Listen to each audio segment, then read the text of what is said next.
He didn't break in. He was already living beneath us, listening the entire time. If you've never spent a December alone in the far north of England, it's hard to explain how loud a house can feel when there's no one else in it. People always talk about silence like it's peaceful, but real silence isn't peaceful at all. Real silence waits. It leaves room for every little sound to mean something. Every knock, every shift in the floorboards, every gust against the glass starts to feel personal, like the house is trying to warn you before you've worked out what it's warning you about. That winter, I was living in a stone cottage just outside a village called Harrow Fell, though outside is putting it mildly. The place sat at the end of a narrow lane with nothing behind it but black fields, a line of half-dead hawthorns, and the edge of the moor. In summer, it was beautiful in a bleak sort of way. In December, it felt cut off from the rest of the world. Once the light went, that was it. No passing cars, no voices, just wind, mud, and the odd shape of the land in the dark. The cottage had belonged to my husband Simon before he died, and after the funeral, I told everyone I wanted to keep it because it felt like the last thing in my life that hadn't changed. At the time, that sounded strong, sensible even. I honestly thought living there on my own would prove something to myself, that I could manage. That grief hadn't hollowed me out into one of those people who needed constant noise around them just to get through an evening. And mostly for a while, I did manage. My name's Martha Elwood, and I was 38 that Christmas. My brother Neil was meant to come up from Leeds with his wife and their 2 girls on Christmas Eve, and for the first time in ages, I'd actually been looking forward to something. I'd bought too much food, decorated the mantel in a way Simon would have rolled his eyes at, and even dragged the old artificial tree down from the loft despite nearly putting my shoulder out doing it. It wasn't perfect, but it felt like an effort towards being human again. On the afternoon of the 23rd, I rang Neil just to make sure they were still coming. He said they were, but slowly. The weather had turned nasty further north, and the roads were bad in patches. He joked that if they didn't make it by evening, I was under strict instructions not to eat all the roast potatoes before they got there. I remember laughing, telling him to drive carefully, and for a bit after I put the phone down, I felt all right. But then everything seemed fine, like nothing would happen, and I think that's why what came later got under my skin so badly. There wasn't any dramatic beginning to it, no obvious warning, just a normal winter evening thinning itself out into night. By 5:30 it had started sleeting. Not proper snow at first, just that filthy mixture of rain and ice that taps at the windows like thrown grit. The fields behind the house disappeared early. One minute they were there, flat and gray under the last bit of daylight, and the next they were just gone, swallowed by a dirty white blur. I lit the lamps in the sitting room and kitchen, pulled the curtains before it got too black outside, and put the kettle on. That was always my routine in bad weather. Close the house up, make tea, pretend walls are enough. I tried watching some rubbish Christmas special, but I couldn't focus on it. The signal kept stuttering, and the wind had got strong enough now that it was making the chimney breathe in a way I hated. That low, hollow rushing noise like someone exhaling through a throat. The old windows in the back bedroom had a slight rattle to them too, a tiny repeated judder that got on your nerves if you listened to it too long. Simon used to say the place had moods. I used to laugh at that. Sitting there alone that night, I didn't laugh. At about 7, Neil rang again. He sounded irritated more than worried, said there'd been some sort of jackknifed lorry on the A69 and traffic was barely moving. He and the girls were stopping overnight near Hexham and would come in the morning instead. I said all the right things, that it was sensible, that there was no point risking it, that I'd see them tomorrow. But when I ended the call and looked around the room, the cottage seemed bigger than it had an hour earlier. Not physically bigger, obviously, but emptier. The sort of empty that presses at you. I made a point of doing little jobs after that just to keep busy. I checked the spare bedding, tidied the kitchen twice, set out mugs for breakfast as if somehow that could make the house feel occupied in advance. I even walked through the downstairs rooms, switching lamps on, then off again, annoyed with myself for feeling unsettled. Because that was the thing. I didn't want to admit I was frightened of being by myself. That felt childish, embarrassing, especially after everything. People had already started speaking to me in that softer voice they use when they think someone's become fragile. By 9, the sleet had thickened into proper snow, not heavy, but steady, enough to whiten the garden wall and blur the lane. I stood at the sink for a moment and looked out through the black rectangle of the kitchen window, trying to make out the gate. I couldn't. All I could see was the reflection of the room behind me and the suggestion of pale movement beyond the glass. Snow, wind, maybe a branch. I honestly thought about leaving the outside light on all night, which wasn't something I usually did, but then I talked myself out of it. I told myself that was exactly how nerves take over, one little compromise at a time. So I locked the back door, checked the side latch, and went upstairs with a book I never actually opened. The bedroom was the coldest room in the cottage, no matter what I did with it. It had that dry old plaster smell, and a wardrobe that clicked occasionally as the wood shifted. I changed, got into bed, and sat there listening to the storm gather around the house. The lane outside was fully dark now. No chance of Neil suddenly changing his mind and turning up late. No nearby neighbors. No reason at all for anyone to be walking past. That was probably why I noticed the sound so quickly.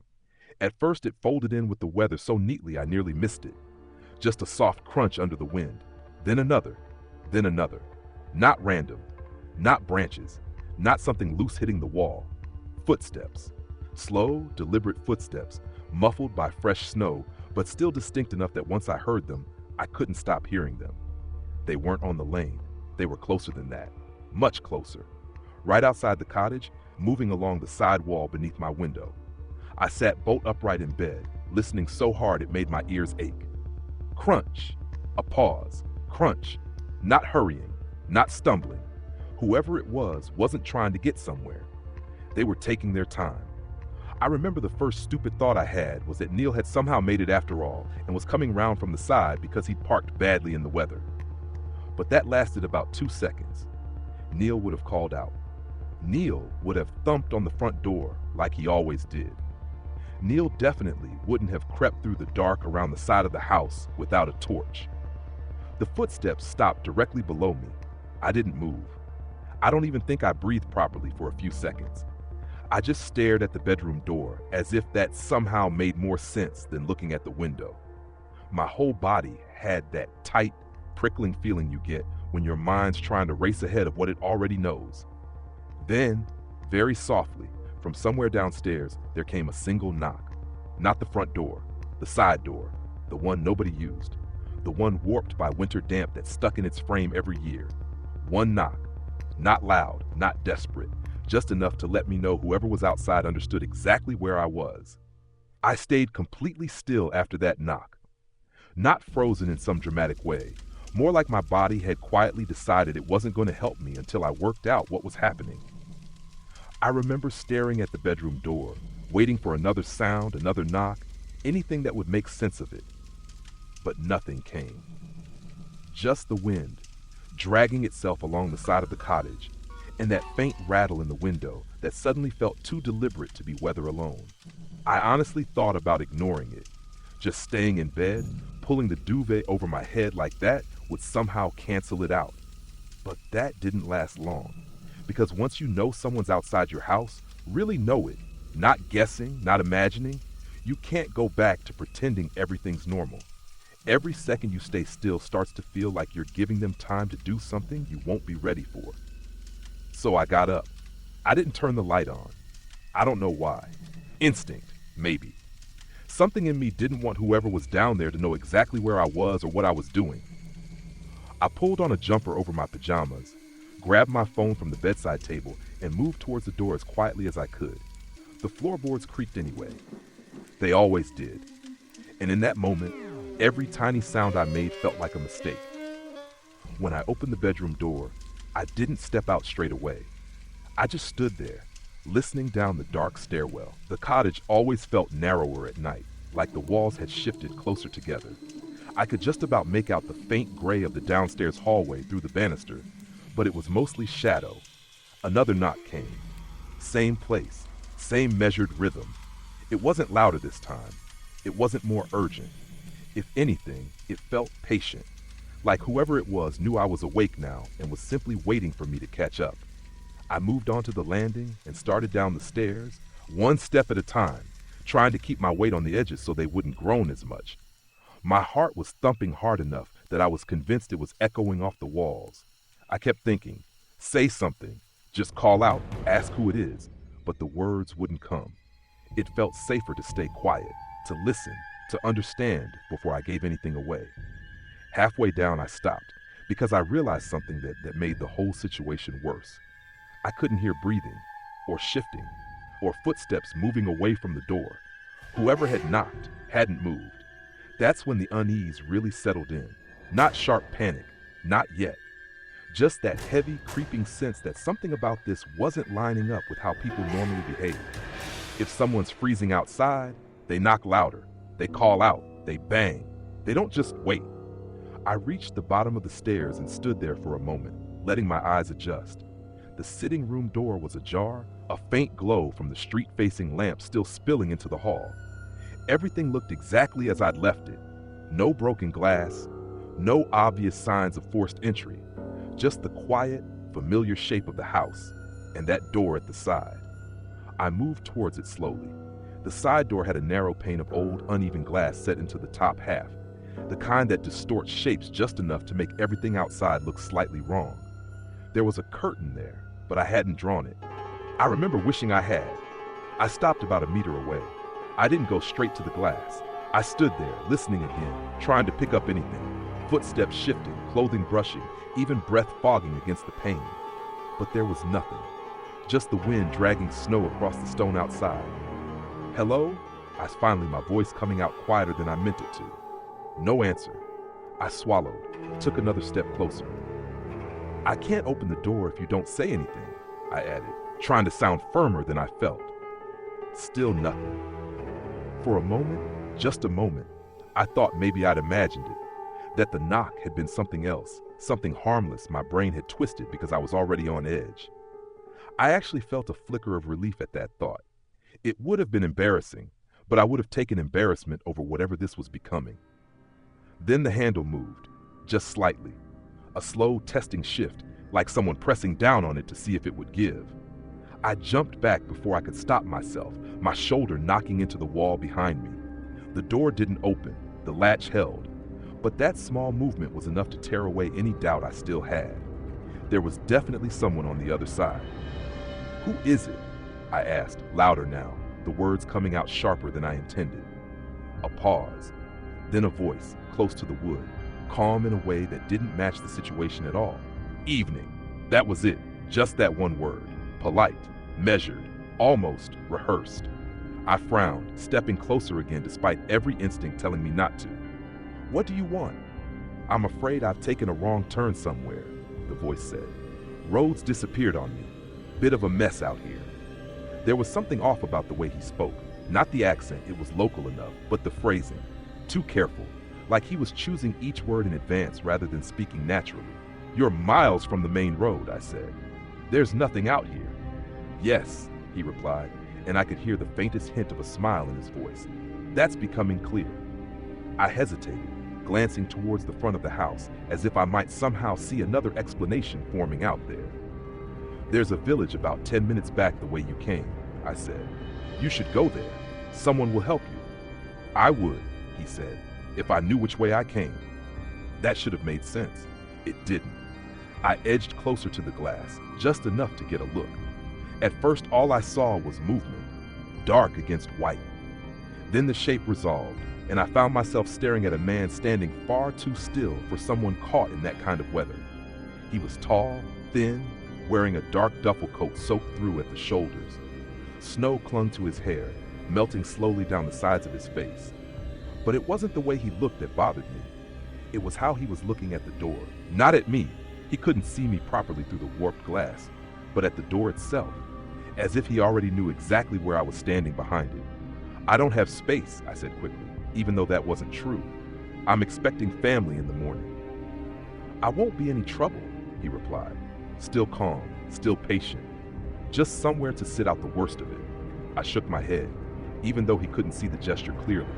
"I can't let you in. I'm sorry." There was a long pause after that, long enough that I started to think he might actually leave, long enough that I let out a breath I didn't realize I'd been holding. Then he shifted, just slightly, just enough for his face to line up more clearly with the glass. And this time, I knew he could see me, because his expression changed. The calm dropped away, replaced by something sharper. Not anger, not exactly, more like irritation, like I'd failed to respond the way he expected. "Are you alone in there?" he asked. The question hit me harder than anything else he'd said. I didn't answer. "I only ask," he continued, his voice lowering just a fraction, "because it's not safe to be by yourself on a night like this." My stomach tightened. "I'm not alone," I said quickly. "My brother's here." Another pause. Then very softly he said, "No, he isn't." The words settled in the space between us like something physical. And before I could react, before I could even process how he might know that, I heard it again, that crunch of footsteps, not from the front this time, from the back of the house, slow, measured, coming closer. For a second, I genuinely thought I'd misheard it. I stayed where I was, still facing the door, still looking at him through that warped pane of glass, but all my attention shifted behind me toward the back of the house. The sound came again, clearer this time, a slow, heavy step pressing into snow, then another, not wind, not branches, footsteps. My stomach dropped in a way I can't really explain properly. It wasn't a sharp panic, it was worse than that. It was that quiet, sinking realization that the situation you've been trying to keep small in your head has just expanded into something you can't control anymore. There were two of them. I looked back at the man outside the door. He hadn't moved. He was watching me now, properly watching me, with that same calm expression. But there was something else under it, something satisfied, like he'd been waiting for me to realize. "You should let me in," he said softly. I didn't answer. Another step sounded from the back of the cottage, closer now. Whoever it was, they weren't trying to hide it anymore. My mind started racing, trying to piece together something logical. Maybe they don't know each other. Maybe it's just bad timing. Maybe. But even as I thought it, I knew it wasn't true. Everything about the way he was standing there, the way he'd spoken, the way he'd known I was alone, it all lined up too neatly. "What do you want?" I asked, my voice tighter now. "To get out of the cold," he said. "That's not true." He tilted his head slightly, almost curious. "No?" I shook my head, stepping back from the door. "No." For a moment, neither of us spoke. The wind pressed against the cottage again, rattling the loose frame of the glass. Somewhere behind me, a floorboard creaked, not inside the house, but outside, near the back wall, as if someone had just stepped up onto the stone path. Then the man outside the door smiled. Not a friendly smile. Not even a forced one. Just a small, deliberate stretch of the mouth, like he'd reached the part of the conversation he'd been aiming for all along. "All right," he said quietly. And then everything changed. He slammed his hand flat against the glass. The sound cracked through the hallway so suddenly I physically jumped back, my shoulder hitting the opposite wall. Before I could even react, he started banging on the door. Hard, rapid, no rhythm now, just pure force. "Open the door!" He shouted, his voice no longer calm. It snapped, sharp and loud, echoing through the wood. "Open it!" I stumbled back further, my heart hammering in my chest, trying to think, trying to do anything other than stand there and freeze. The handle jerked violently under his grip, rattling against the latch as he tried to force it down. "Open it!" he shouted again, louder this time, his face pressed up against the glass, distorted and pale in the dim light. And then, from behind the house, a crash. Glass. I didn't think, I just moved. I turned and ran. I sprinted through the sitting room, nearly slipping on the rug, and grabbed the first thing I could think of, the heavy iron poker from beside the fireplace. It wasn't much, but it was something solid, something real.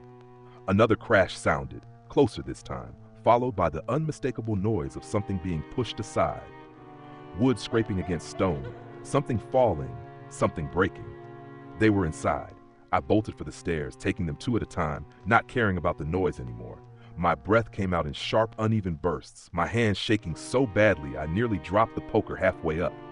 Behind me, I heard the door finally give way, a splintering crack, then voices, two of them, low, quick, overlapping. I couldn't make out the words at first, just the tone, urgent, focused, not confused or panicked like someone breaking in by accident. They knew what they were doing. They moved like they'd done it before. I reached the top of the stairs and didn't stop, straight into the bedroom. Door shut, lock turned. The sound of that lock sliding into place felt absurdly small compared to everything happening below, but it was the only barrier I had. I backed away from the door, gripping the poker with both hands, trying to steady my breathing, trying to listen. The house felt different now. It wasn't mine anymore. Footsteps moved across the downstairs floor, slow and deliberate. Drawers opening, cupboard doors creaking, something heavy being dragged a short distance and dropped again. "They'll check upstairs," I whispered to myself, though I didn't realize I was speaking out loud until I heard my own voice. Of course they would. There was nowhere else. I glanced around the room, my mind scrambling for options. The window, too high. The roof below it was narrow, slick with snow. I'd break something trying to climb out, or worse, slip before I even got both feet out. The wardrobe, useless. The bed. I backed into the corner beside it, raising the poker slightly, though my arms felt weak, unreliable, like they didn't belong to me anymore. Downstairs, one of them laughed. It was quiet, almost casual, but it cut through everything else. "Thought you said she was alone," a voice muttered. "She is," the other replied. "I heard something." "Yeah," the first voice said, and I recognized it immediately. The man from the door. His tone had flattened again, lost all that earlier calm politeness. That was her. My chest tightened. A floorboard creaked at the bottom of the stairs, then another. They were coming up. Each step was slow, measured, no rush, no panic, just that same awful patience, like they already knew exactly how this was going to end. I raised the poker higher, my grip tightening despite the tremor running through my hands. "I'm warning you," I shouted, my voice breaking halfway through. "I've called the police."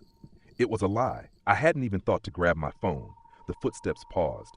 For a moment there was silence. Then one of them laughed again. "Have you?" The second voice called up, almost amused. That was quick. I didn't respond. I couldn't. The footsteps resumed. Closer now. Just outside the bedroom door. I could hear breathing on the other side.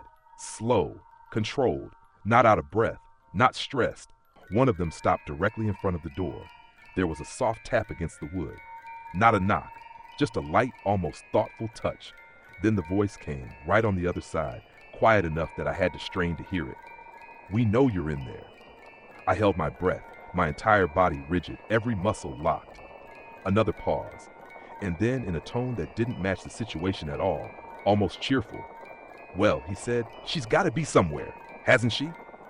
I don't think I've ever been as aware of my own breathing as I was in that moment. It felt too loud, too obvious, like even the smallest sound I made would give something away. I pressed my lips together, trying to keep it quiet, trying to slow it down, but my chest kept rising too fast, too sharp. My hands were shaking so badly the poker rattled faintly against the bed frame, and I had to grip it tighter just to stop the noise.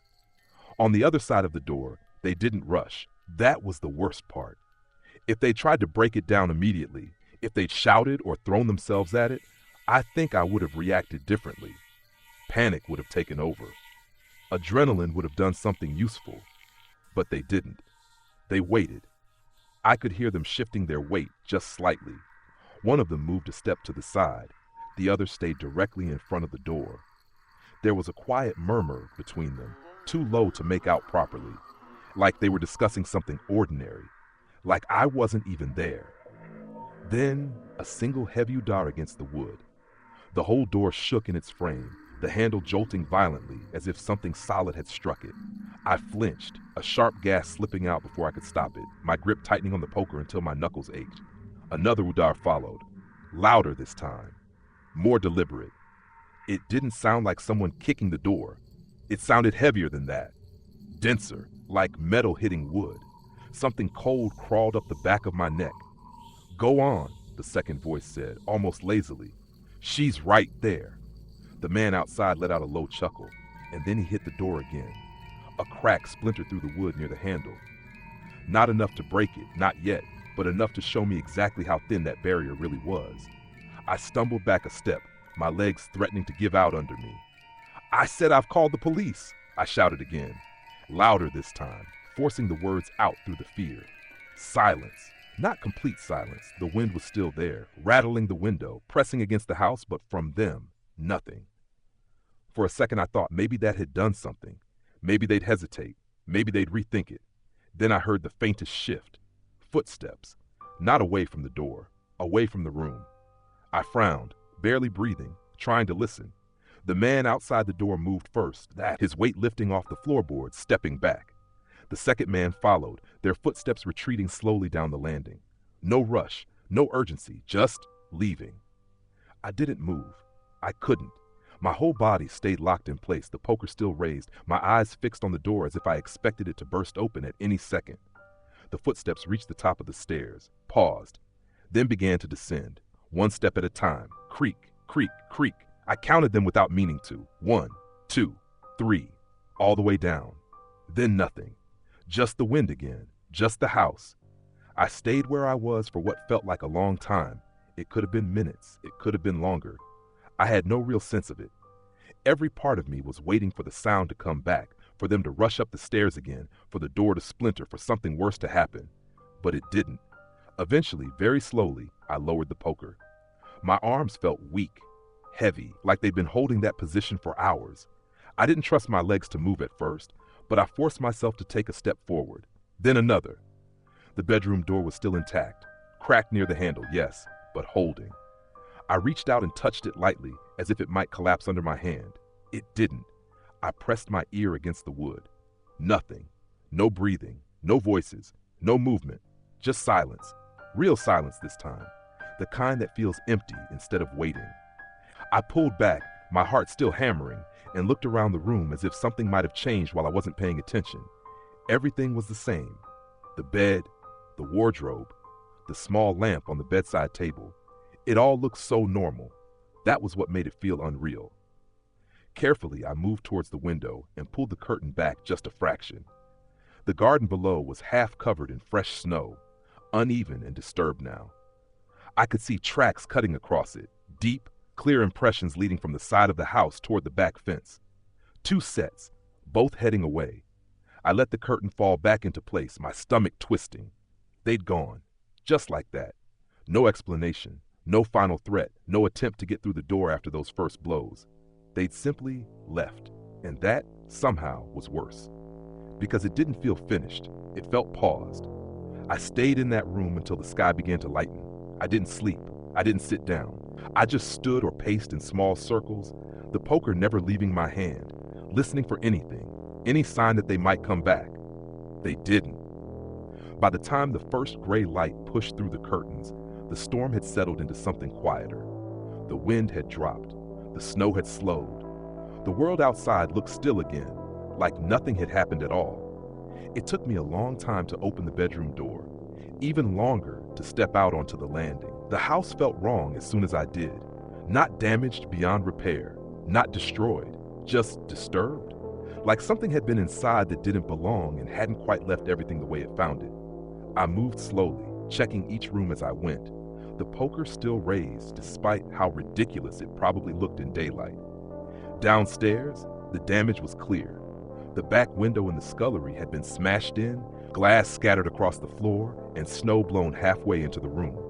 One of the kitchen drawers had been pulled out completely and left on the floor, its contents spilled everywhere. Cupboard doors hung open at odd angles. But it wasn't as bad as it could have been. They hadn't trashed the place. They hadn't taken everything. Just a few things, small things, mostly. A torch, some food from the cupboard, my husband's old watch from the side table in the sitting room. Things they could carry easily, things they might need. I stood there in the middle of it all, trying to make sense of that.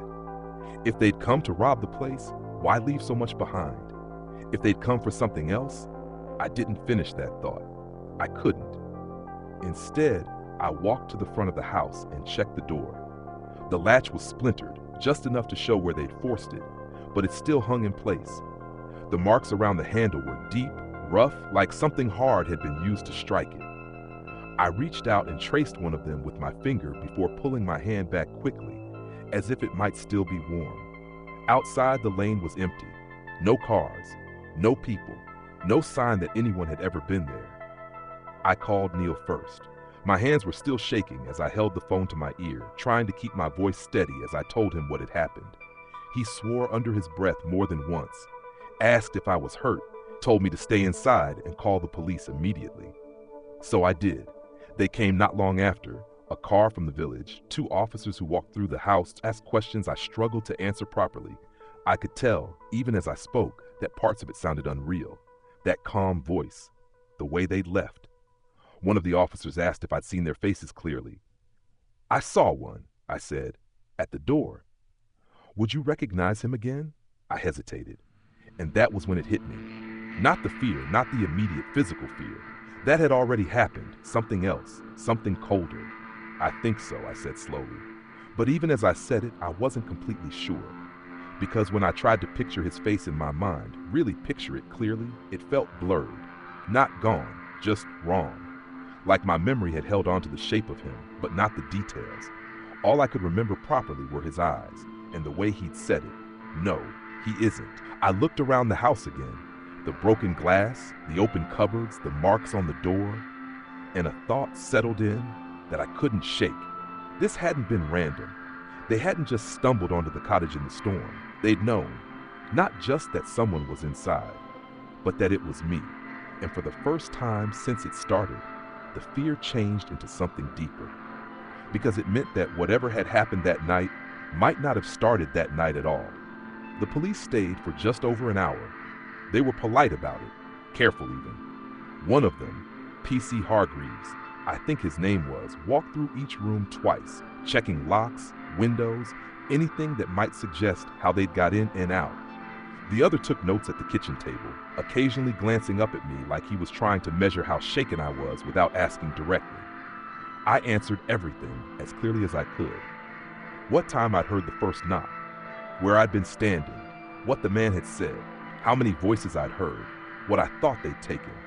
But the more I spoke, the more it started to feel thin, like I was describing something that sounded real in pieces, but didn't quite hold together when you stepped back from it. Did they threaten you directly? Hargreaves asked at one point. I shook my head. No, not exactly. Try to force entry to the room you were in? They hit the door, hard, but they stopped. He frowned slightly at that. Stopped? Yes. Any idea why? I opened my mouth to answer, then closed it again. Because I didn't. Not really. I told them I'd called the police, I said eventually. Maybe that put them off. He gave a small nod, though I could tell he wasn't fully convinced. Possible, he said. People like that don't usually hang around if they think there's going to be trouble. People like that. The phrase stuck with me, as if there was a type, a category, something familiar enough that it could be explained away as routine. But nothing about it had felt routine. Before they left, they asked if I had anywhere else I could stay for the night. I almost laughed at that. It was already morning. The worst part was over. And yet, the thought of being alone in the cottage again made something in my chest tighten. My brother's coming, I said instead. He should be here soon. They seemed satisfied with that. Gave me a number to call if anything else came to mind, told me to keep the doors secured, and left as quietly as they'd arrived. The moment their car disappeared down the lane, the silence came back. Only now it felt different, heavier. Like the house had absorbed everything that had happened and was holding on to it. I stood in the kitchen for a long time after they were gone, staring at the broken window, the snow slowly melting into a wet, uneven patch across the tiles. I knew I should do something about it, board it up, clean the glass, but I couldn't bring myself to move straight away. My eyes kept drifting back to the back door, not because it was open, but because of how it looked. The damage around the latch was rough, jagged, but focused. Not wild, not desperate, deliberate, like someone had known exactly where to strike. I walked over to it slowly, running my fingers along the splintered wood again, then pulling back like I had earlier. That same thought crept in again. They knew. Not just how to get in, but where I'd be, what I'd do. I shook my head, trying to push it away, trying to keep things grounded, logical. People break into houses all the time. They watch, they wait. That's how it works. But something about the explanation didn't sit right, because if they'd been watching, how long had they been out there? I turned away from the door and forced myself to start cleaning. It was easier to focus on something physical, sweeping up glass, pushing snow back out through the broken frame, closing cupboard doors, picking things up off the floor. Small, manageable actions that didn't require me to think too much. But even as I moved around the house, I kept noticing things I hadn't paid attention to before. Little things. The kitchen window above the sink, slightly smudged on the outside, like someone had rested a hand there recently. The side path leading to the back, disturbed in more places than just the night before, as if it had been walked more than once. The shed door at the far end of the garden, just barely ajar. I stopped when I saw that. I was sure I'd closed it days ago. I stepped outside, the cold biting straight through my clothes now that the wind had settled into a sharp, steady chill. The snow crunched under my feet as I crossed the garden, each step feeling louder than it should have. The shed door creaked as I pushed it open. Inside, everything looked mostly the same. Tools where I'd left them, old paint tins stacked in the corner, a broken chair leaning against the back wall. But the floor wasn't right. There were marks in the dust, faint but there. Lines where something had been dragged, a small cleared patch near the back like someone had been sitting there, or waiting. I stepped back out immediately, pulling the door shut harder than I meant to. My heart had started racing again, that same tight, uncomfortable feeling building in my chest. You're overthinking it, I told myself. You're looking for patterns because of what happened last night, but the thought didn't stick. Because it wasn't just the shed, it was everything. The missing torch, the watch, the food. Things I might not have noticed straight away. Things that could have gone missing days ago without me questioning it. I stood there in the garden, staring back at the cottage, and for the first time since Simon died, it didn't feel like a place I knew. It felt like somewhere I'd been living in, without really seeing it. I went back inside and locked the door behind me, properly this time. Every latch, every bolt. Then I checked the windows again. Every single one. Even the ones that had never given me reason to worry before. By the time Neil finally arrived, the house looked almost normal again. The glass had been cleared, the worst of the mess tidied, the broken window covered temporarily with a board I'd found in the shed. But I couldn't fix the feeling. He came in fast, his face tight with concern, his voice louder than usual as he asked if I was all right, if they'd hurt me, if I'd slept at all.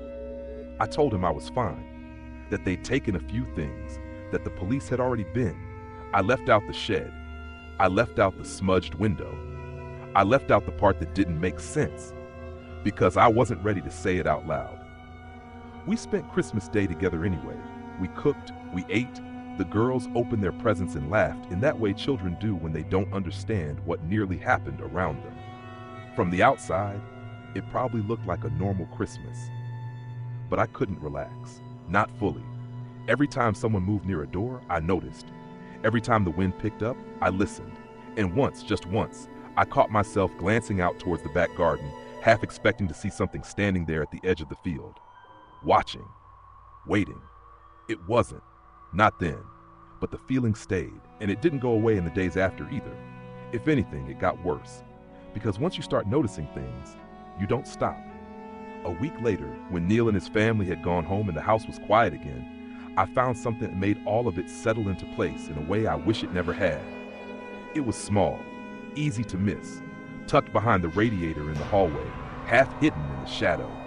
A piece of folded paper. I don't know how long it had been there. I don't know when it had been put there, but it wasn't mine. I picked it up slowly, my fingers already cold before I even opened it. Inside, there was only one line, written in a rough, uneven hand. You shouldn't stay here on your own. I stared at it for a long time, my mind trying to find some explanation that didn't make my stomach turn. A warning, a threat, or something else entirely. And then, without meaning to, I looked up. Not at the front door, not at the windows, but at the ceiling, at the space above the house. Because for the first time since that night, I found myself wondering if they had ever really left at all. I didn't stay in the cottage much longer after that. Not properly anyway. I told Neil I needed a break from the place, that I was going to spend a few weeks in Leeds until I decided what to do next. He didn't argue. I think he was relieved, if anything. Relieved that I wasn't pretending it hadn't affected me. Relieved that I wasn't trying to prove something by staying. But even after I left, the feeling didn't. It followed me. Not in a dramatic way. No footsteps outside windows. No knocks in the night. Nothing you could point at and say, there, that's it again. Just small things. Moments where I'd catch myself checking a lock twice, listening a second too long after someone moved in the next room, noticing how easily routines can be learned if someone is paying attention. It changes you, something like that. You don't go back to how you were before. You just learn to live around it. A few weeks later, long after Christmas had passed and the weather had settled into that dull gray stretch that January always seems to bring, I heard about something that made everything twist again. Not directly. Not from the police. From family. We were all gathered at my mom's house one Sunday afternoon. The usual noise of tea being poured, chairs shifting, people talking over each other. Neil was there, his wife, the girls. A couple of cousins I hadn't seen in ages. It felt normal, in that loud, slightly overwhelming way big family gatherings always do. For the first time in weeks, I found myself relaxing, just a bit. Then my cousin Laura mentioned something. Casual at first. "Oh, did you hear about Claire's Christmas?" she said, passing a plate across the table. Absolute nightmare, apparently. "Which Claire?" someone asked. "Uncle Peter's eldest, the one in Derbyshire." I wasn't really paying attention at first, just half listening, sipping my tea, letting the conversation wash over me.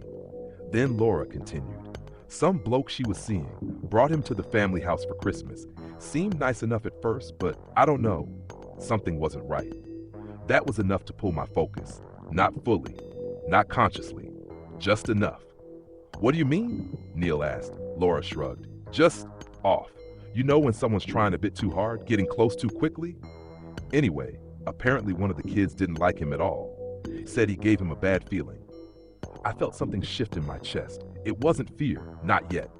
Just recognition. "They always say that though, don't they?" Someone else chimed in. "Kids pick up on things that aren't there half the time." "Yeah," Laura said. "That's what everyone thought." She paused, taking a sip of her drink. Then she added, quieter now, until Christmas Eve. The room didn't go silent. People were still moving, still talking, but something in her tone made a few of us pay closer attention. "What happened?" Neil asked. Laura leaned slightly forward, lowering her voice just enough to make it feel like something that shouldn't be said too loudly. "One of the kids went missing," she said. That did it. That was the moment everything in me locked in. I set my cup down without realizing I was doing it. "Missing?" someone repeated. "Only for a bit," Laura said quickly. "They found him. He wasn't gone long. But it's how they found him that was strange." I didn't move, didn't speak, just listened. "They woke up in the night and he wasn't in his bed," she continued. "Door was open, coat gone. They thought he just wandered off. You know, kids do that sometimes. But then they realized the back door was open." A quiet murmur went around the table. "They went outside," Laura said, her voice tightening slightly now, "and he was out in the field behind the house, with him." No one needed to ask who she meant. "The boyfriend?" Neil said. Laura nodded. "Just standing there, in the dark, with the kid." A cold feeling settled in my stomach. "What was he doing?" someone asked. Laura shook her head. "That's the thing. No one really knows. The kid said they were playing a game." That phrase landed harder than it should have. Too familiar, too wrong.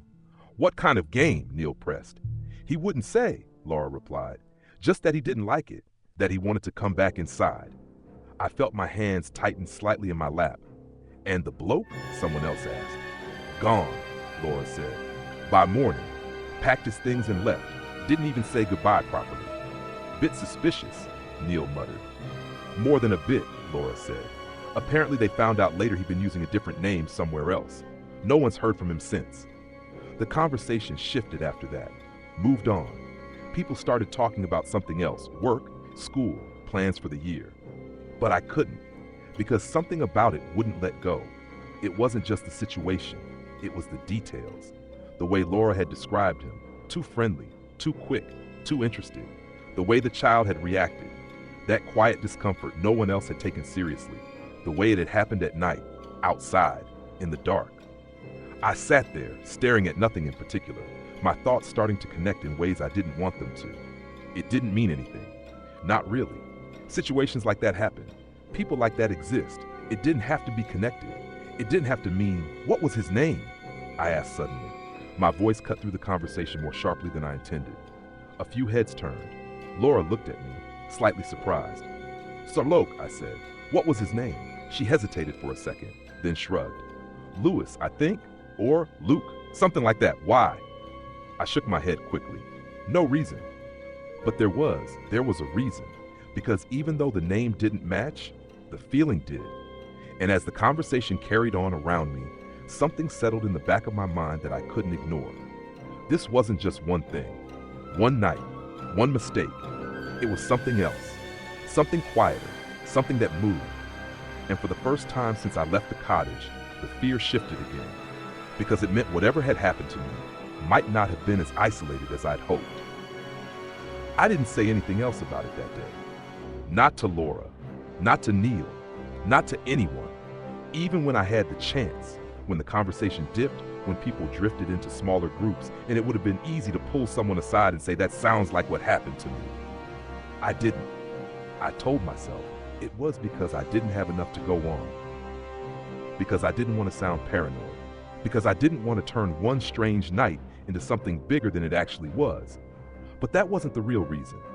The real reason was that I didn't want anyone to confirm what I was already starting to think. Because once someone else says it out loud, it stops being a possibility. It becomes real. A few days later, I found myself thinking about it again. Not casually, not in passing, properly thinking.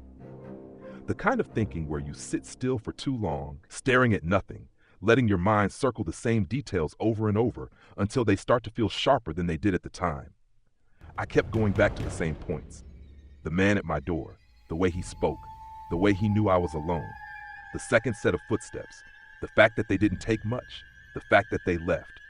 Then Laura's story, the boyfriend, the child, the field, the game, gone by morning, different name.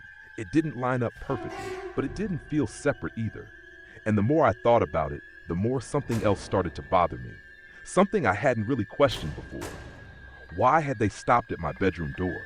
I replayed that moment again and again in my head. The dar against the wood, the crack near the handle. They could have broken it. Another hit, maybe two. That door wouldn't have held. So why didn't they? It wasn't fear of the police. Not really. They hadn't rushed out. They hadn't panicked. They just decided to leave. Like something had changed, or like they got what they came for. That thought made my stomach twist, because I couldn't work out what that might have been. That night, I couldn't sleep. Not properly. I lay in Neil's spare room, staring at the ceiling, listening to the quiet hum of the house around me. It was nothing like the cottage. No wind pressing against the walls. No empty space beyond the windows. Just the soft, ordinary sounds of a family home settling for the night. It should have been comforting. It wasn't. Because even here, even with people in the next room, I kept finding myself listening for things that didn't belong. At some point, I must have drifted off. Not deeply. Just enough that my thoughts started to blur. And that's when it happened. A sound. Faint, distant, but clear enough to pull me straight back to the surface. A knock. Not loud, not repeated. Just once. I sat up immediately, my heart already racing before I'd fully woken. For a moment, I didn't move, didn't breathe, just listened. Nothing, no footsteps, no voices, no movement, just silence. I told myself it had been part of a dream. It had to be. This wasn't the cottage. This wasn't the same place. There was no reason for another sound. Not a knock this time, a shift from downstairs. I swung my legs out of bed before I could talk myself out of it, grabbing my phone from the bedside table and moving towards the door. The hallway outside was dark, but not completely. Just enough light coming up from the street through the window at the end. I stepped out quietly, my pulse thudding in my ears. Neil's bedroom door was closed. The girls' room was quiet. No one else seemed to have heard anything. That didn't make it better. It made it worse, because it meant whatever I'd heard had been just for me. I moved towards the top of the stairs, every step careful, controlled, trying not to make noise. The house felt different, not wrong exactly, just alert, like something was waiting. I stopped halfway down, my hand resting lightly on the banister, straining to hear anything from below. At first, there was nothing. Then, a faint creak from the kitchen.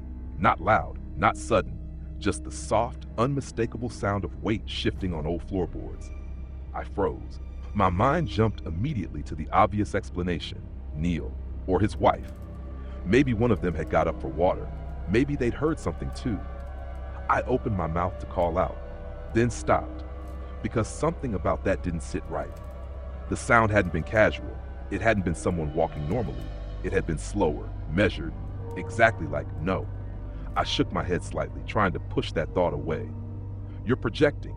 You're hearing what you expect to hear. That's all this was. It had to be. Still, I didn't call out. Instead, I took another step down, then another. My grip tightened slightly on my phone, though I didn't even know what I'd do with it if something actually happened. As I reached the bottom of the stairs, I could see into the hallway leading to the kitchen. The door was open, just slightly, a thin line of darkness cutting across the frame. I stared at it for a second, my chest tightening again. I was sure that door had been shut. I'd seen it shut earlier. I knew I had. Neil? I said quietly. No answer. I took a step closer. The air felt colder down here, not freezing, just wrong. Like the heat didn't quite reach this part of the house properly. Another step. Closer to the door, I reached out, my fingers brushing the edge of it, and pushed it open just enough to see inside. The kitchen was empty, completely still. No movement, no sound, just the faint outline of the table, the counters, the back door at the far end. Closed, locked, exactly as it should be. I let out a slow breath, the tension in my shoulders easing just slightly. See? I told myself. Nothing. Just your head. Something shifted. Behind me. Upstairs. I turned so fast I nearly lost my balance, my heart slamming hard against my ribs. The hallway above was dark, empty. But I knew, with that same quiet certainty I'd had in the cottage, that something wasn't right. Because I'd just come from up there. Every door had been closed, every room still. And now one of them was open, just a fraction. A thin line of darkness cutting into the hallway, the girl's room. I stared at it, my mind trying to catch up, trying to find a reason, a normal explanation. But before I could move, before I could even think properly, a small voice drifted down the stairs. Soft, confused. Hello? My chest tightened instantly. Evie? I called back, my voice sharper than I meant it to be. There was a pause, then, he said you'd come down here. Everything in me went cold. I didn't ask who. I already knew. Evie, stay where you are, I said, already moving.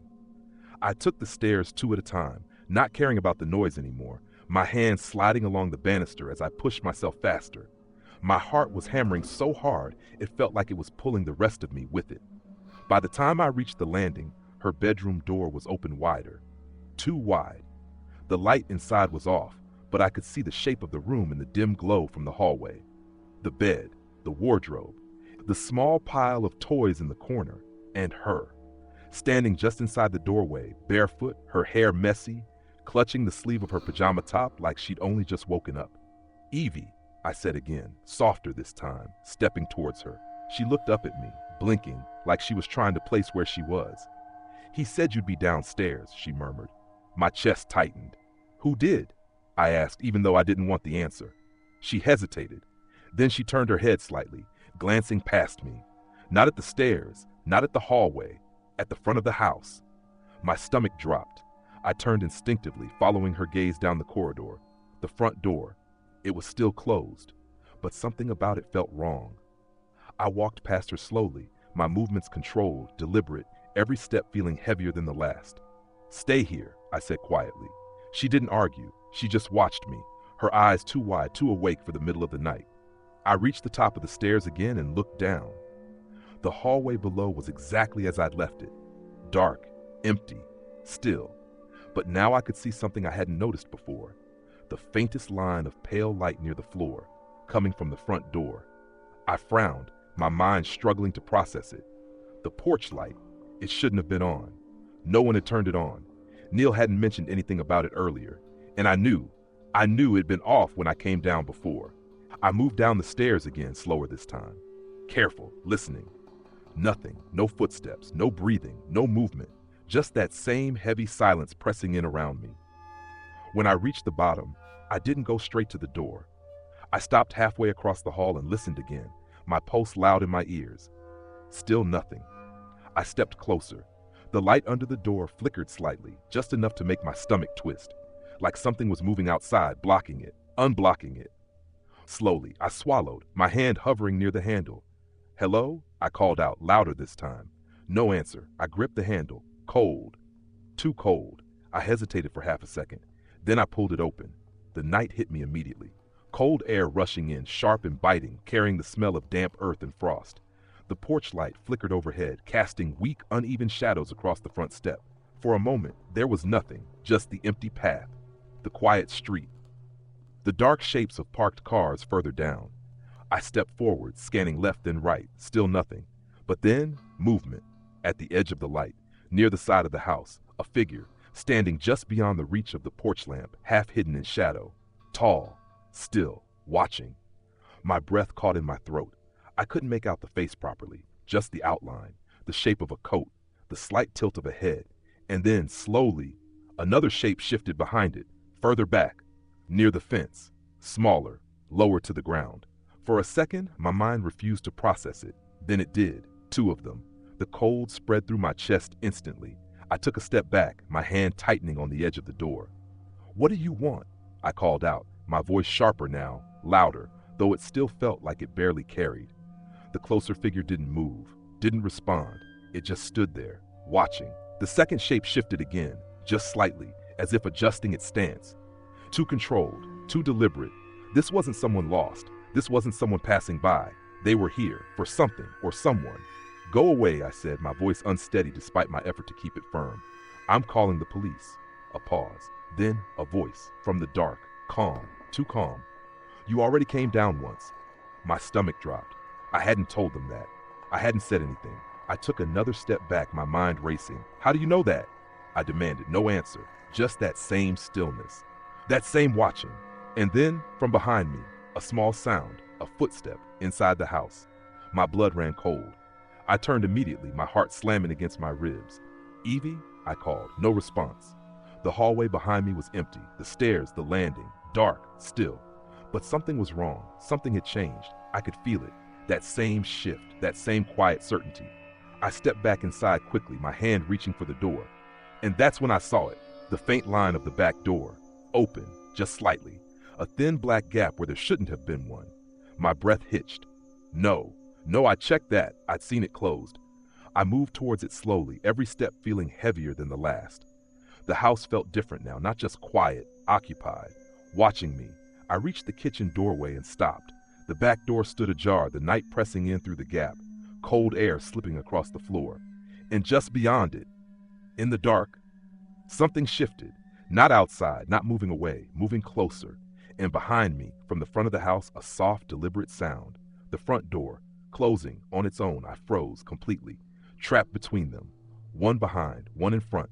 And somewhere upstairs, a small, trembling voice whispered, "Why are they coming inside?" Everything after that moment felt fractured.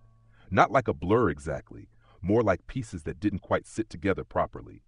Sounds arriving before movement, thoughts lagging behind reality. That strange, weightless feeling where your body acts before your mind is caught up. The front door had closed. I knew it had. I'd heard it. Soft, controlled, not a slam, not an accident. Someone had pushed it shut, deliberately, which meant someone was inside. My hand tightened against the kitchen wall as I tried to steady myself, my eyes fixed on the back door. The gap hadn't widened. It hadn't moved at all. Just that same narrow opening, breathing cold air into the room. And beyond it, nothing I could clearly see. But I could feel it, that presence, waiting, listening. Behind me, the house was silent, too silent. "Evie," I whispered, my voice barely there. "Stay in your room. Do you hear me?" No answer. My chest tightened.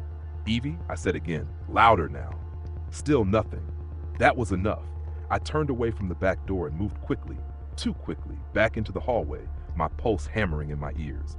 The stairs loomed ahead of me, dark and narrow, the landing above barely visible in the low light.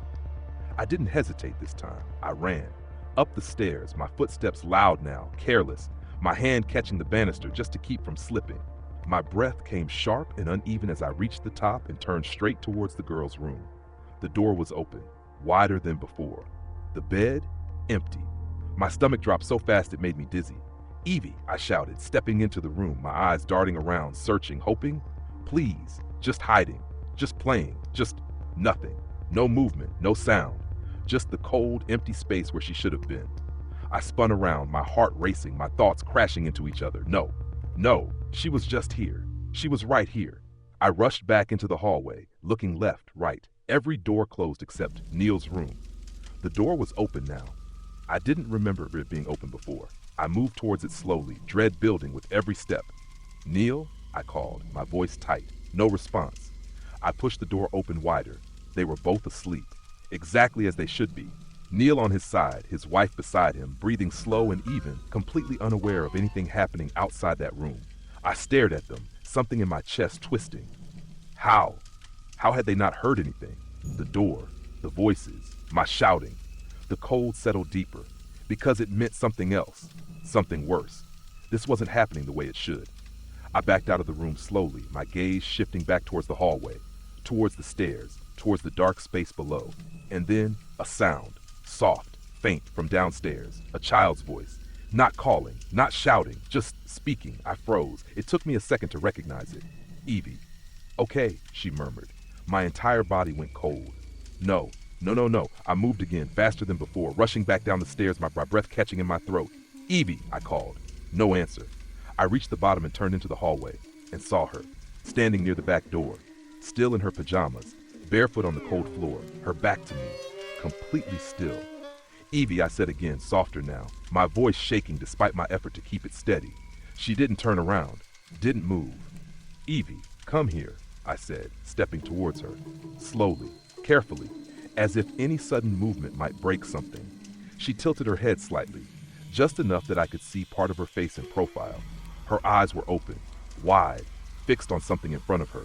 "They said it's okay," she whispered. My chest tightened painfully. "Who did?" I asked, though I already knew the answer wouldn't make sense. "They said you wouldn't mind," she continued, her voice distant, like she wasn't fully present.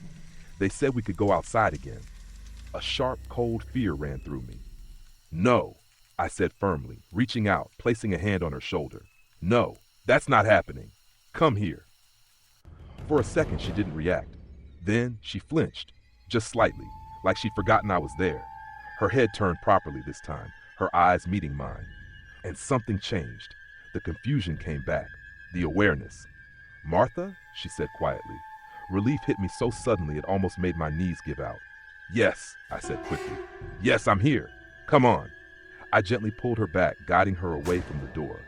Her body felt cold, too cold, as if she'd been standing there longer than she should have been. "Why were you downstairs?" I asked, trying to keep my voice calm, controlled. She frowned slightly, glancing back over her shoulder towards the door. "He told me to come," she said. My grip tightened slightly. "Who?" She hesitated. "Then, the man from before." A silence fell between us, heavy, unavoidable. "What man?" I asked, even though my voice felt thin now, stretched tight. "The one outside," she said simply. "He said you'd come back down if I did." My stomach twisted. "No one told you that," I said quickly. "No one came in here, Evie. You were dreaming." But even as I said it, I knew it wasn't enough. Because she shook her head, slowly. "No," she whispered. "He was here." A cold dread settled in my chest, because I believed her. I didn't want to. I tried not to, but I did. I turned my head slowly, looking back towards the front of the house. The door was still closed, locked, exactly as I'd left it. But something about it felt wrong. Not open, not broken, just wrong. Like it had been used, like someone had passed through it even if there was no sign. I guided Evie back towards the stairs, my mind racing, trying to think, trying to find something that made sense. "Did he say anything else?" I asked quietly. She nodded faintly. "What did he say?" She hesitated again, then looked up at me, her expression shifting into something I hadn't seen before, something unsettled. "He said," she began slowly, "that you didn't listen last time either." My heart stopped. For a second, I couldn't breathe. "Last time?" I repeated. She nodded. "That's why they had to come back." The words hung in the air between us, cold, final. And in that moment, the fear changed again. Because it wasn't just about what had happened in the cottage anymore. It wasn't just about that one night. It was about something that had noticed me, remembered me, and now had found me again. Time doesn't fix things like this. People say it does. They say distance softens it, that routine settles you back into something normal, that eventually you stop looking over your shoulder every time you hear something out of place. That's not really how it works. You don't forget. You just get better at pretending it's over. A few years passed after that night at Neil's house. I moved out of the cottage permanently not long after, sold it eventually, or tried to. It took longer than it should have, and even when it was finally done, I didn't go back to see it empty. I couldn't. I stayed in Leeds for a while, then moved again. Smaller place, closer to people, somewhere that didn't feel like it had corners I couldn't see into. Life settled. On the surface anyway. Work, routine, familiar streets, familiar sounds, no footsteps in the snow, no knocks that didn't belong, no voices through doors. And for a long time, I convinced myself that meant something. That whatever had happened back then had been contained to those moments. That it had passed, that it had moved on. But every so often, something small would bring it back. A door left slightly open. A light switched on that I didn't remember touching. A voice on the street outside that stopped too suddenly. Nothing obvious, nothing I could point at. Just enough to remind me that I'd once been very wrong about what safe meant. I wouldn't have thought about it again properly if it hadn't been for Gareth. I didn't know him personally, not at first. He lived a few streets over, same general area, though we'd never really crossed paths. It was one of those neighborhoods where people recognize faces but don't know names. Terraced houses, narrow pavements, the kind of place where you hear your neighbor's footsteps through the walls if everything's quiet enough. It started with a conversation, not even with him, with someone else. I was in a small shop near the corner, one of those places that sells everything from milk to batteries, and two people ahead of me were talking about something that had happened nearby. Police were there all morning, one of them was saying. Proper scene, apparently. What happened? The other asked. Some bloke in one of the houses. Basement, I think. They found someone living down there. I felt something tighten in my chest immediately. Not panic, not yet. Just that same quiet pull of attention I'd felt before. What? Like squatting? The second person said. Yeah, but worse than that, the first replied. Apparently he'd been there for weeks, maybe longer. A cold, familiar feeling crept in. How do you not notice that? The second asked. The first person gave a short, uneasy laugh. That's what I said, but they reckon he was only coming out when they were asleep, taking food, moving things, you know. I didn't hear the rest, because something in my mind had already locked onto it. Weeks, taking food, moving things. I stepped forward to pay, barely aware of what I was doing, my thoughts already racing ahead. It didn't mean anything. It couldn't. Things like that happen. People break into empty spaces all the time, find somewhere to hide, stay quiet. It didn't have to be. Sorry, I said to the shopkeeper, realizing I'd been standing there too long. I paid quickly, grabbed my things, forward, and stepped back out onto the street. The air felt colder than it had a few minutes earlier. Or maybe that was just me. I stood there for a moment, looking down the row of houses, trying to figure out which one, trying to decide if I even wanted to know. I found out later that afternoon, not by asking, just by walking. There were still two police cars parked outside, one slightly up on the curb, the other angled awkwardly across the road. A couple of people stood nearby, talking quietly, their attention fixed on the house like they expected something else to happen. I slowed as I passed, not stopping, not staring, just enough to take it in. It looked normal. That was the first thing that struck me. Completely normal. Same brick as the others, same narrow windows, same small front step. Nothing about it suggested anything out of place. Nothing about it suggested someone had been living underneath it without anyone knowing. I kept walking, but I couldn't let it go. A few days later, I saw him. Gareth. I didn't know his name at the time. Just recognized him as the man from the house. He was standing outside talking to someone, another officer, I think. His posture was tense, shoulders slightly hunched, one hand running repeatedly through his hair like he couldn't settle. There was something about the way he moved, not panic, not exactly, just unsettled, like he was trying to stay composed but couldn't quite manage it. I hesitated for a second, then slowed my pace. I shouldn't have approached. I knew that. It wasn't my place. But something in me, something that had been sitting there since the cottage, since Neil's house, since everything that didn't make sense pushed me forward. "Excuse me," I said, stopping a short distance away. He turned, his expression tightening slightly, like he wasn't expecting to be addressed. "Sorry," I added quickly. I heard what happened. I live nearby." He studied me for a second, like he was deciding whether to engage or not. Then he gave a small nod. "Yeah, right?" "You're all right?" I asked. A stupid question. Of course he wasn't. He let out a short breath, almost a laugh, but there was nothing amused about it. "Not really," he said. I nodded. Neither of us spoke for a moment.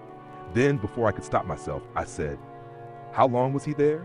His expression shifted, just slightly. "Long enough," he replied.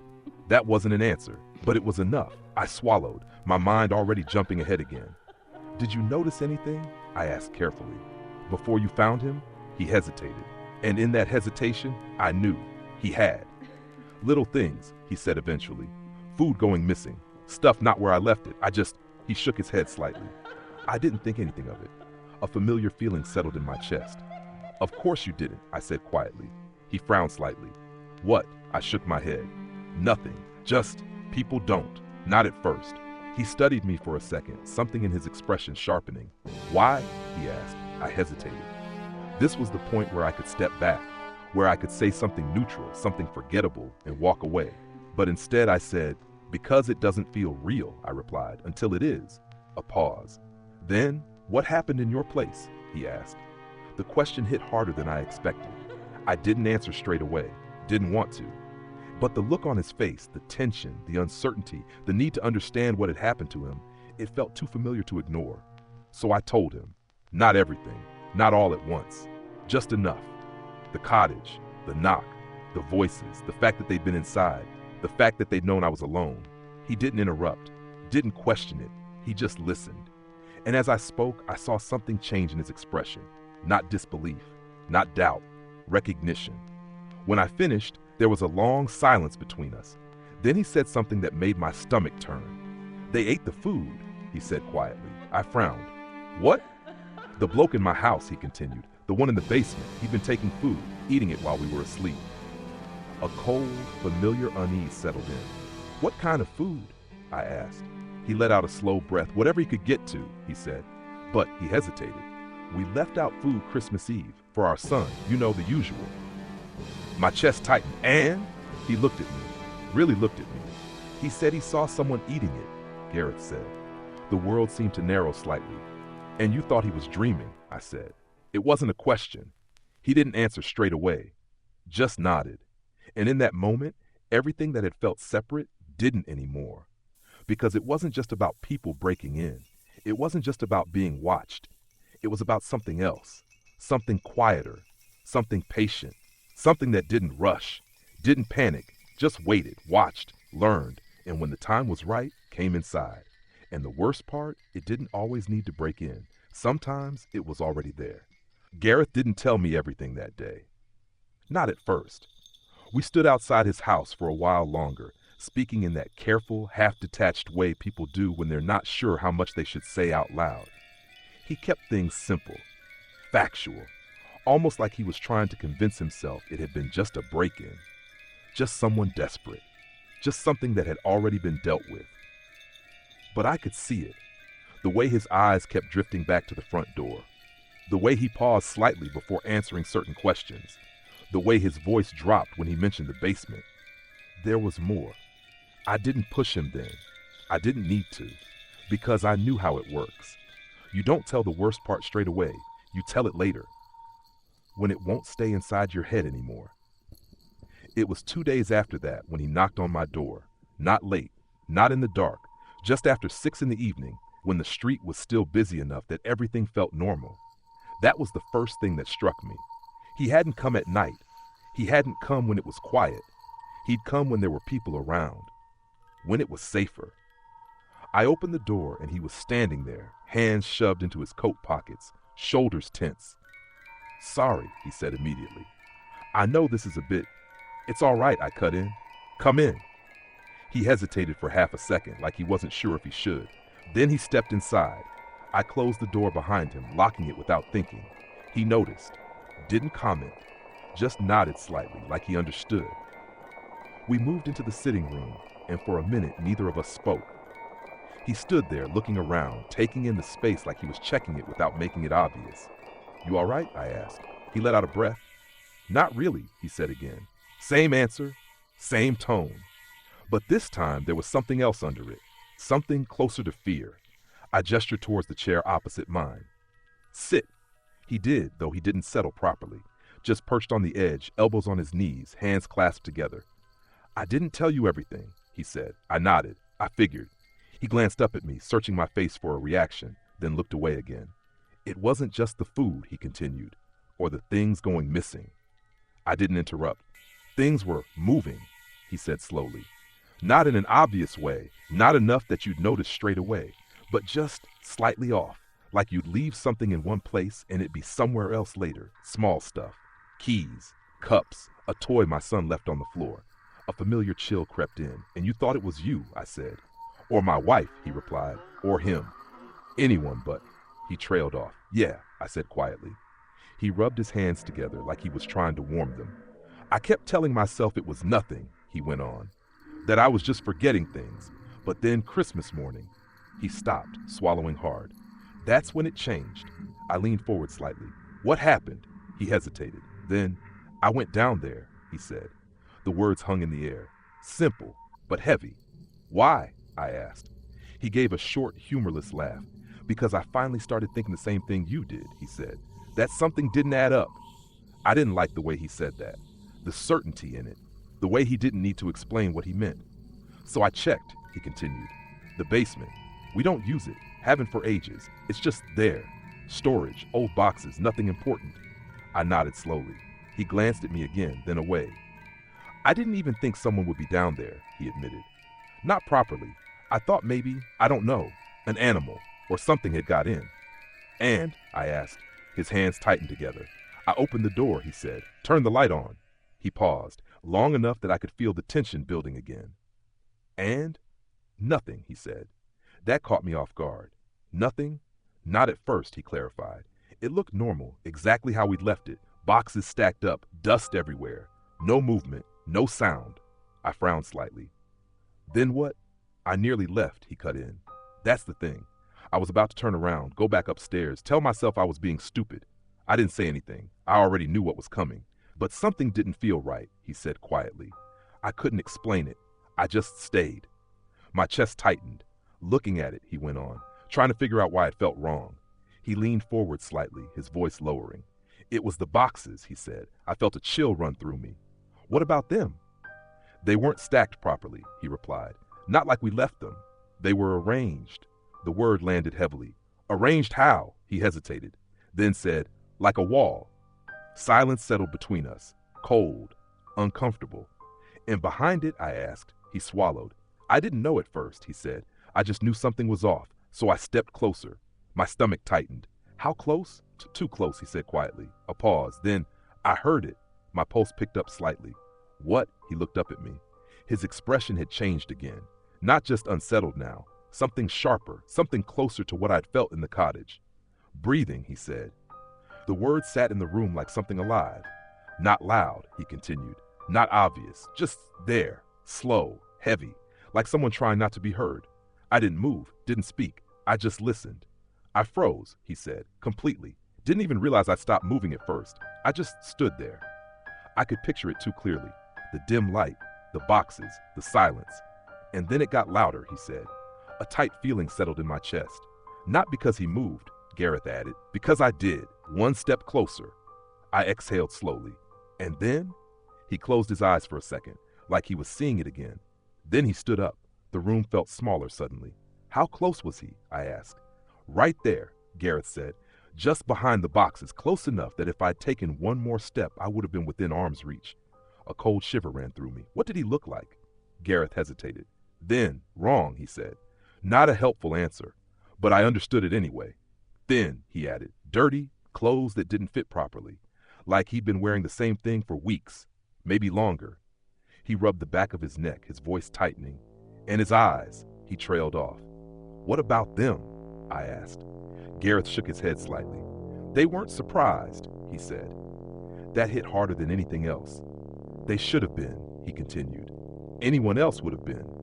If you've been hiding in someone's house and they find you, you react. You panic. You run. I nodded slowly. But he didn't, Gareth said. He just looked at me. Like he stopped. Like what? I didn't ask. I already knew. Like he'd been expecting me, I said quietly. Gareth looked at me and nodded. Neither of us spoke for a moment. Because that was the part you can't explain. The part that doesn't fit into anything normal. The part that stays with you. What did you do? I asked eventually. I didn't think, he said. I just ran. A short, sharp breath left him. He moved as soon as I did. Fast, faster than I expected, climbing over the boxes like they weren't even there. My chest tightened. I got to the stairs first, he continued. I don't even remember climbing them properly. Just being at the top, slamming the door, locking it. I nodded, my grip tightening slightly on the arm of the chair. Did he try to come up? I asked. Gareth hesitated. Then, yes. The word was quiet, but heavy. He didn't bang on the door, Gareth added. Not at first, just stood there, on the other side. A familiar cold spread through me. Then he spoke, Gareth said. I felt my pulse pick up again. What did he say? Gareth looked at me, really looked at me, and for a second I thought he wasn't going to answer. Then he did. He said, Gareth swallowed. He said I should have left him alone. The words settled into place, too neatly, too familiarly. And then? I asked. Gareth shook his head slowly. He started laughing, he said. A pause. Not loud, he added. Not like you'd expect, just under his breath, like he was amused. I didn't like that. Not at all. What happened after that? I asked. He tried the door, Gareth said. Once, twice, then he stopped. I stared at him. He just stopped? Gareth nodded. That's the part I don't understand, he said quietly. He could have kept going, could have forced it, but he didn't. A cold, sinking feeling settled in my chest because I'd heard that before. Almost exactly. They don't always finish it, I said. Gareth frowned slightly. What do you mean? I hesitated, then said, they stop when they decide they've done enough. The words felt wrong as soon as they left my mouth, because I didn't know if they were true. Not completely, but they felt true, in the worst possible way. Gareth leaned back slightly, his expression tightening. Enough for what? He asked. I didn't answer straight away, because I wasn't sure. Not yet. But something was starting to form, something that connected all of it. The cottage, Neil's house, this. And whatever it wasn't just about getting in or taking things, or even being seen. It was about something else, something quieter, something deliberate, something that didn't need to rush because it knew it could always come back. We didn't speak for a while after that. Not properly. The room had gone quiet in that heavy, uncomfortable way where both people are thinking the same thing, but neither of them wants to be the one to say it out loud. Gareth leaned back slightly in his chair, rubbing his hands together again, his eyes fixed somewhere just past me, like he was replaying it all in his head. I understood that feeling too well, because once you start putting the pieces together, you can't stop. They took him in the end, Gareth said eventually. I blinked, pulling myself back slightly. What? The man in the basement, he clarified. Police got him out. No trouble, apparently. Just gave up when they came down. That didn't sit right. Just like that, I asked. Gareth nodded. That's what they said. Didn't fight. Didn't run. Just stood there and let them take him. A familiar unease settled in my chest. They always say that, I murmured. Gareth frowned. Say what? That it ends clean, I said. That once they're caught, it's over. He watched me for a second. And you don't think it is? He asked. I hesitated, then shook my head slowly. No, I said, because it hadn't ended for me. Not really. Not when I left the cottage, not when I moved, not even now. It had just changed shape. Gareth leaned forward again, his voice quieter now. There's something else, he said. I felt that same tightening in my chest. What? He glanced towards the door, not openly. Just a quick flick of his eyes, like he was checking it without making it obvious. I followed the movement automatically. The door was still shut, still locked, exactly as it should be. But for a second, just a second, it didn't feel like enough. I didn't tell the police everything, Gareth said. I looked back at him. What do you mean? He hesitated. Then, they asked if anything else had happened, he said. Anything unusual before we found him. And I told them about the food, the missing things, the noises. I nodded slowly. But I didn't tell them about my son, he added. My stomach tightened instantly. What about him? Garrett's jaw shifted slightly, like he was forcing himself to say it. He saw someone, he said. The room felt colder. When? Christmas Eve, Garrett replied. Same night we left the food out. I didn't need to ask the rest, but I did anyway. What did he say? Garrett looked at me, his expression tight. He said he woke up in the night. He began slowly. Came downstairs and saw someone in the sitting room. My chest tightened painfully. Doing what? I asked. Eating, Garrett said. The word landed heavily. Not sitting properly, he continued. Not at the table, just crouched near it, like he didn't want to be seen. I closed my eyes briefly. That image, too familiar. And you didn't believe him, I said quietly.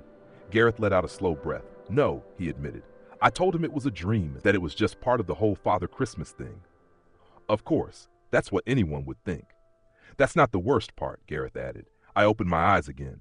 What is? He hesitated, then said, he described him. A cold, creeping dread settled in. How? Garrett swallowed. He said the man didn't look surprised, he said. The room seemed to close in slightly. Same as you, I murmured. Garrett nodded. And he said, Garrett paused, his voice dropping slightly. He said the man looked at him and smiled. A sharp chill ran down my spine. That's not, I started, then stopped, because I didn't know how to finish that sentence. That's not normal? That's not possible? None of it was. And then he told him to go back to bed, Garrett said. I frowned. What? Garrett nodded slowly. He said the man told him it wasn't his turn yet. The words hit harder than anything else. For a second, I couldn't speak, couldn't even think properly, because that didn't fit into anything. Not theft, not squatting, not even just someone unstable. It meant something else. Something deliberate. What do you think that means? Garrett asked quietly. I shook my head slowly. I don't know, I said. But that wasn't entirely true, because part of me did, or at least, part of me was starting to. It wasn't about opportunity. It wasn't random. It wasn't just people breaking in where they could. It was selective, careful, observed. And whatever it was, it didn't always act straight away. It waited, watched, learned, and when the time was right, it came back.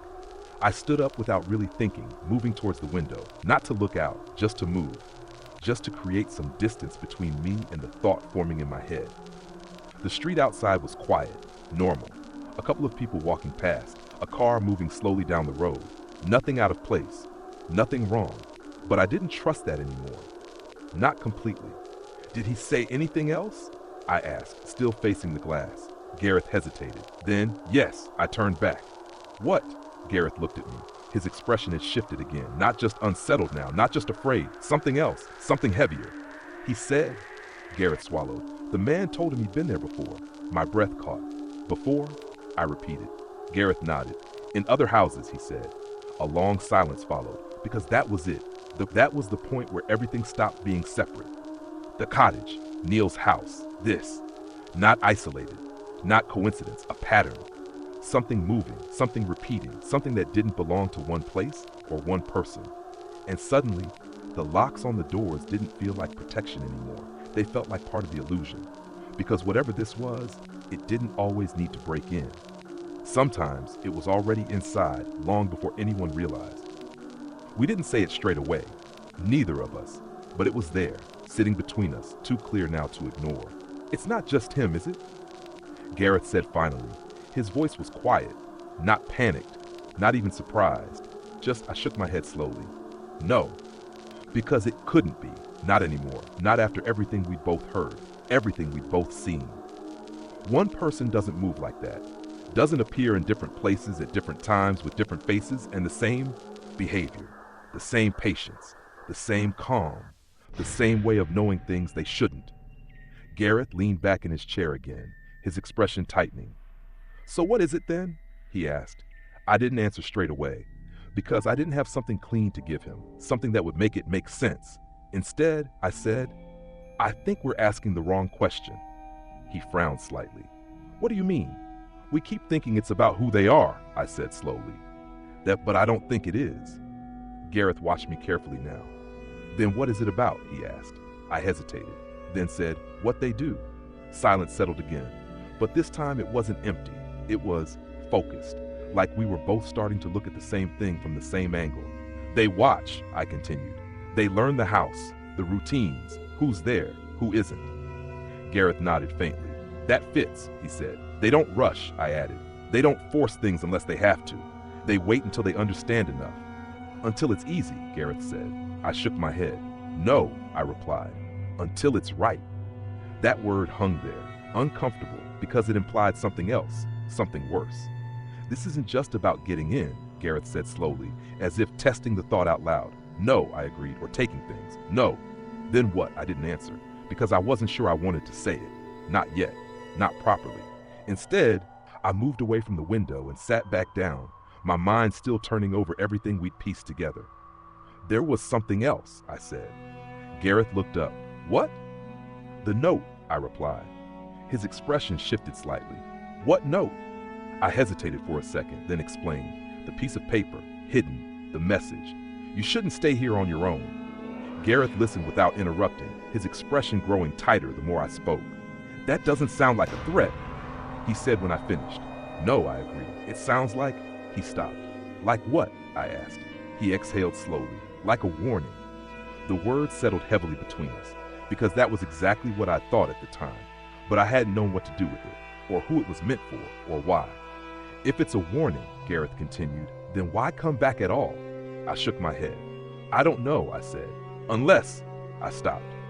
Gareth leaned forward slightly. Unless what? I met his eyes. Unless it wasn't meant to stop anything, I said quietly. He frowned. Then what was it for? I swallowed. To see what I'd do. A long silence followed, because that felt right in a way nothing else had. Not a threat, not a mistake, a test. They push just enough, Gareth said slowly, just far enough to see how you react. Yes. They learn from it. Yes, and then they come back. The words sat there, cold, final. Gareth leaned back again, running a hand over his face. That's... He shook his head slightly. That's not normal. No, I said. It isn't. But it's happening, he replied. I nodded, yes. Another pause. Then there must be something linking it, Gareth said. Some kind of pattern we're missing. I thought about that. Not just the obvious connections, but the smaller ones, the details that didn't stand out at first, but did later. It's always at the same time, I said. Gareth frowned. What is? This, I replied. The first contact, the moment they show themselves. He thought about it. Then his expression shifted slightly. Christmas, he said. I nodded. Or just before, I added. A cold understanding settled in. Because that wasn't random. That was chosen. Why? Gareth asked. I hesitated. Then said, because people are distracted. He watched me closely. Think about it, I continued. Everyone's focused on something else. Family, plans, travel. You expect noise, movement, people coming and going. So something out of place, he began. Doesn't stand out straight away, I finished. He nodded slowly. And if you're alone, he added. I felt that one, deep. Yes, I said quietly. If you're alone, you explain things away, he went on.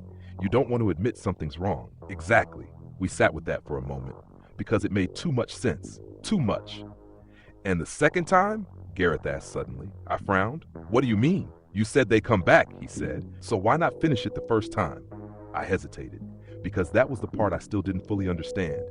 But I had a feeling. A bad one. They don't always need to, I said. Gareth stared at me. What does that mean? I took a slow breath. I think the first time is about learning, I said. Testing. Seeing what kind of person you are, how you react, whether you notice. And the second time, he pressed. I met his eyes. That's when they decide what to do with you. The words felt heavy as soon as I said them. Gareth didn't respond immediately, didn't argue, didn't dismiss it. He just sat there, staring at me. And I could see it in his face, that same realization, that same shift. Because if that was true, if even part of it was true, then none of this had actually ended. Not for him, not for me, and maybe not for anyone they'd already noticed. They said something else to my son, Gareth said suddenly. My chest tightened. What? He hesitated. Then said, he asked who the man was. I leaned forward slightly, and Gareth swallowed. He said, Gareth's voice dropped. He said the man told him they don't stay in one place for long. A cold shiver ran down my spine. They move, I said quietly. Gareth nodded. From house to house, he added. The room felt smaller again, because that confirmed it. This wasn't tied to a location or a single person. It was something that traveled, something that adapted, something that learned. And as that thought settled in, another one followed. Slower, worse. They don't just pick houses, I said. Gareth frowned. What do you mean? I hesitated. Then, they pick people. The silence that followed was different, heavier, more final. Because that meant it didn't matter where we went, didn't matter how many locks we used, didn't matter how careful we were. If we'd already been noticed, then sooner or later, they would find us again. After that conversation, neither of us could pretend anymore. Not properly. Up until then, everything had still been sitting in that uncertain space where it might have an explanation, where you could still tell yourself it was coincidence, bad luck, separate incidents that just felt connected because of how they'd affected you. But once you start saying it out loud, once you start lining things up, it changes. It stops being something that happened. It becomes something that is happening. We didn't go to the police. That probably sounds wrong. It probably sounds like the obvious thing to do. But the truth is, we both knew how that would go. There was no evidence that connected anything, no shared names, no consistent descriptions, no reason for anyone official to treat it as anything more than isolated cases, a break-in, a suspicious individual, a disturbed man hiding in a basement, and a child's imagination filling in the gaps.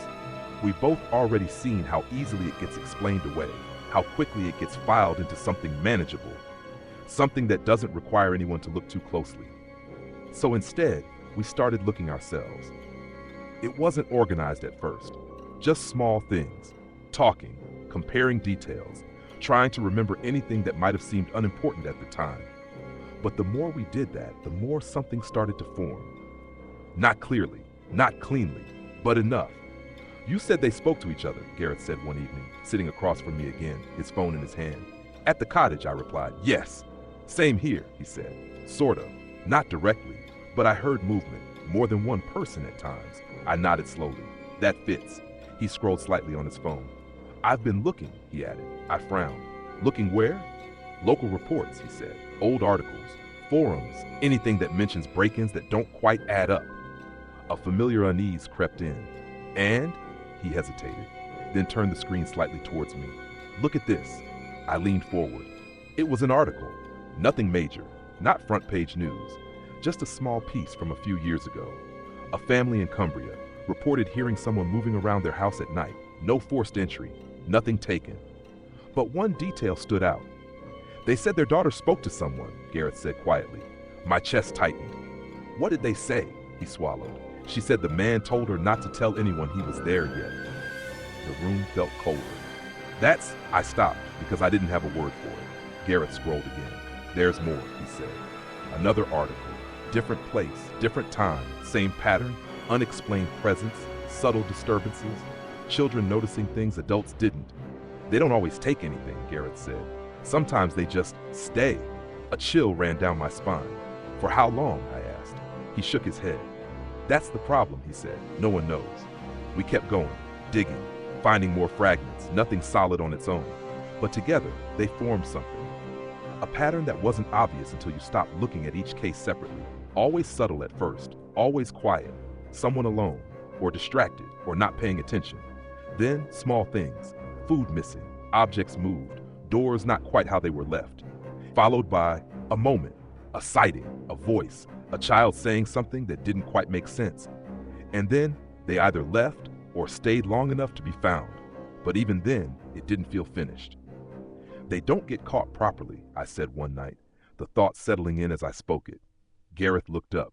What do you mean? The ones who are found, I continued, the ones the police actually take away. He frowned slightly. Yeah, they don't resist, I said. They don't panic. They don't act like people who've been hiding in someone's house for weeks. Gareth's expression shifted. That's true, he said slowly. They act like it doesn't matter, I added. A pause. Then, like it's not the end, Gareth finished. I nodded. Because that was exactly it. We stopped talking for a moment after that. Because the next thought neither of us wanted to say, but it came anyway, slowly. I looked at Gareth, he looked back at me, and at the same time we both realized they're not all the same person, he said. No, I replied, another pause. Then, but they're not random either. That sat there, heavy, unavoidable. They're connected, Gareth said quietly. Yes. Not directly, he added, not like a group you could track, not something organized in a way we'd understand. I shook my head. No, it's looser than that. Then what is it? I hesitated, then said, shared behavior. Gareth frowned. What do you mean? They do the same things, I explained, in the same order, the same way, like they've learned it. From each other? He asked. Maybe, I said, or maybe it's something else. What? I didn't answer immediately because I wasn't sure how to put it into words, but the thought was there, clear, uncomfortable. They don't just learn the houses, I said slowly. Gareth watched me closely. They learn how to do this, I continued. How to move, how to watch, how to wait. A silence followed. Then, how? He asked. I exhaled slowly. I don't know, I admitted. But something about it felt wrong. Not just behavior passed between people, something deeper. Something that didn't rely on knowing each other. Something that moved through them, the same way the pattern did. That was when Gareth said something that shifted everything again. There's one more thing, he said. I looked up. What? He hesitated, then reached into his pocket and pulled something out. A small piece of paper, folded. My stomach dropped instantly, because I already knew what it was. Where did you get that? I asked quietly. He placed it on the table between us. Behind the radiator, he said. The room felt suddenly very still. Same as yours? He added. I nodded slowly. Yes, he didn't open it, didn't need to. I already read it, he said. My chest tightened. What did it say? Gareth looked at me. His expression was different now. Not just unsettled, not just afraid, certain. It wasn't the same as yours, he said. A cold feeling settled in my stomach. What do you mean? He hesitated, then unfolded it slowly, turning it so I could see. The writing was rough, uneven, but clear enough. I read it once, then again, because I couldn't quite process it the first time. You noticed sooner this time. My throat went dry. That doesn't make sense, I said automatically, but it did. Too much. It means they're keeping track, Gareth said. My pulse quickened. Of what? I asked. Of us, he replied. Silence fell between us again, heavier than before, because that changed everything. Not just observing, not just learning, remembering, comparing, returning. They don't forget, I said quietly. Gareth shook his head. No, he replied, and then after a pause, I don't think they ever leave. The words settled in the room like something final, because if that was true, if even part of it was, then this wasn't just about houses, or timing, or opportunity. It was something else. Something that stayed close, stayed hidden, waited. And no matter how far you moved, or how long it had been, it always knew where to find you again. And the worst part, we hadn't even reached the end of it yet. After we read that note, something changed between us. Not in a dramatic way, not in a way anyone else would notice, but the conversation stopped feeling like speculation. It became acceptance. Not of what it was, because we still didn't fully understand that, but of what it wasn't. It wasn't over, and it wasn't random. We didn't meet as often after that, not because we didn't want to, but because neither of us said it out loud, and we both understood anyway. Talking about it made it feel closer, made it feel aware. So we pulled back, a bit at a time, less conversations, fewer messages. Eventually, nothing. Life filled in the gaps. Work, routines, people, all the things that make it easier to pretend something like this has an edge, a boundary, a point where it stops. And for a while, that worked. Months passed, then a year, then longer. Nothing happened, not directly, no footsteps, no knocks, no voices in the dark, no notes. And slowly, carefully, I started to believe that maybe we'd been wrong. Not completely, but enough. Enough that I could sleep without listening for something that didn't belong. Enough that I stopped checking doors twice. Enough that I stopped thinking about it every day. It didn't disappear, but it dulled, like a memory that loses its edges over time, until something small brought it all back. Not dramatic, not obvious, just wrong. It started with a missing mug. That sounds ridiculous, I know. But that's how it always starts. Something small, something easy to explain. I remember standing in the kitchen one morning looking for it. Same mug I used every day. Plain white, nothing special. I'd left it by the sink the night before. I knew I had, but it wasn't there. I checked the cupboard, the dishwasher, the table. Nothing.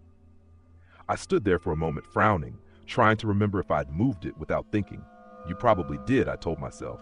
You just don't remember. So I let it go, because that's what you do. That's how it works. A few days later, I found it. Not in the kitchen. Not anywhere it should have been. It was in the hallway, on the floor, tucked slightly behind the radiator. My chest tightened the moment I saw it. because I hadn't put it there. I knew I hadn't, and more importantly, I knew I wouldn't have. I stood there for a long time, just looking at it, not moving, not touching it, because something about it felt deliberate, not lost, placed. I didn't call Gareth. I thought about it more than once, but I didn't, because I already knew what he'd say, or worse, what he wouldn't say. So instead, I did what I always do. I checked the house, every room, every door, every window, everything exactly as it should be. Locked, closed, nothing out of place. Nothing wrong, except that mug. That night, I didn't sleep properly. Not again, not like before. I lay there staring at the ceiling, listening to the house settle around me. Every small sound stretched out longer than it should have.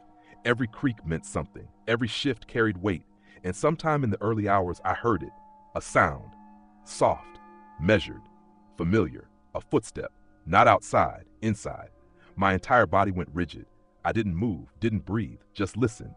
Another step, slow, deliberate, coming from downstairs, the same way it had before, the same rhythm, the same patience. My heart was hammering now, loud enough I was sure it would give me away.